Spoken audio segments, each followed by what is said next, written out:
دری سیزه می دنیا کې خوښ دي. نمبر 1 خوشبوئی عطر خوشبوئی می خوښه ده. او دویم نکاح کړي بیبي چې د سړي په نکاح کې بیبي هغه بیبي می خوښه ده. او دریم زما د سترګو یخواله په منځ کې کېښودلی شي. دا منځ زما د سترګو یخواله دی زما امته، دا زما د سترګو یخواله منځ د دین ستن ده، منځ د امام الانبیاء د سترګو یخواله دی. چې کله به مانځه ټیم شو نبی علیہ السلام مو فرمایل ارحنا یا بلال، بلالا ما ته آرام راوله، ما ته راحت راوله. بلالا پاسا اذان وکړه چې ما ته آرام راشي، ما ته راحت راشي، ما ته سکون راشي. ارحنا یا بلال، بلالا پاسا بلالا. او چې کله نبی کریم صلی الله علیه وسلم بیمار شو، د 2 صحابه کرامو په اوږو تکیه کړې ده، 2 صحابو باندې تکیه کړې ده او مسجد ته د جماعت منزل را روان دی. او تاب نو د خپې په ډاګه راښکل شولې، ګوتې داسې نیمې شوي، داسې را روان داسې راځي او د امام الانبیاء خپو په لار کې نښې جوړولې او جماعت ته مانځه ته حاضرې. د منځ پرېښودل په هیڅ صورت کې نشته.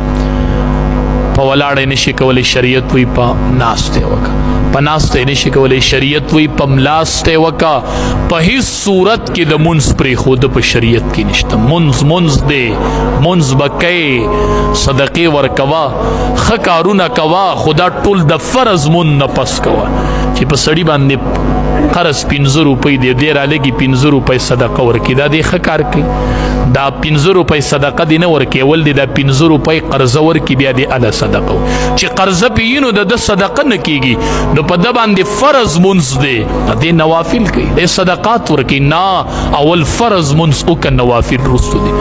د ټولو نه مخکې به قیامت کې اولنی حساب چې دی هغه به د فرض منځ کېږي، اولنی حساب.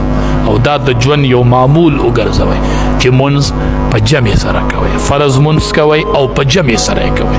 که په سفر یې که په حضر یې، که په سفر روان یې، 2-3 ملګري کېږي، یو امام کېږي او 2 مقتدیان کېږي، خو منځ با جماعت کوئ. ځکه یو منځ چې په جمع سره وشي دې ته په هغه منځ چې کوم منځان له شوی دی 29 درجې فضیلت حاصل دی، 27 درجې.